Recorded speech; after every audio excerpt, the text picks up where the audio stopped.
Back then, wanted to make their bicycles have the long front ends, and we cut forks off other bicycles and stack them all together.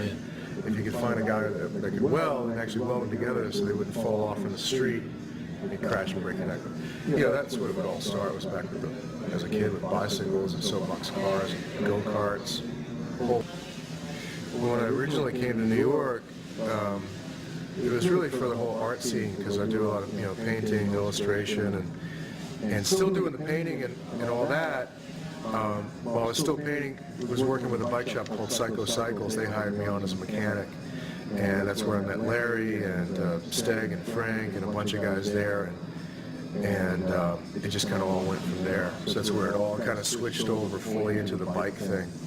You put yourself here for a reason, because you just want to have everything right in front of you, and just keep kind of like feeding off of it and just like living in the middle of it.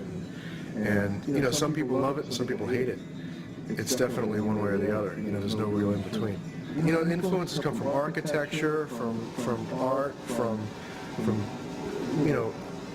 all kinds of machinery, from turn of the century machinery, from machinery that hasn't been created yet. It all has to be funneled down through a mechanical background and a mechanical knowledge of geometry and the way that engines work and the way the transmissions work and the way that front ends function, and then whittled down with the scalpel of practicality, I guess, to create in the end a functional machine, a motorcycle.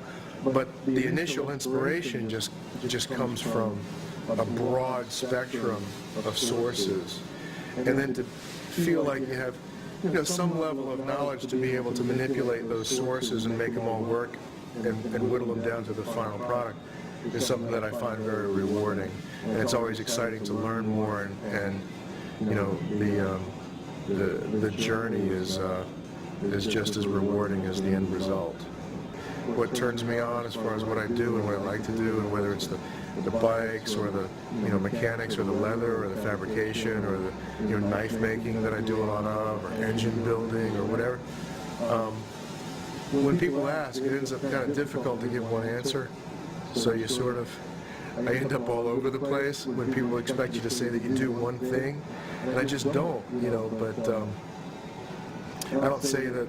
I by no means say that I'm a real specialist or master at anything. I would never say that about myself. I prefer to just enjoy the experience of learning all the different aspects of what the world has to offer, and bring it in, bring it all together into, building what I build. Because I think there's so many things that come together to build in a really cool chopper. It's not just necessarily one thing. I think that's an integral part of what a chopper is. Not just a custom bike, but a chopper. Like a real rough-hewn, sort of from the gut, from the soul chopper. It's like so many elements of so many different parts of the world. That's what I enjoy, is a diversity in my background that I keep trying to add to. And that's why it sometimes ends up being a little bit difficult to say, what do you do? Or where do you come from, or why?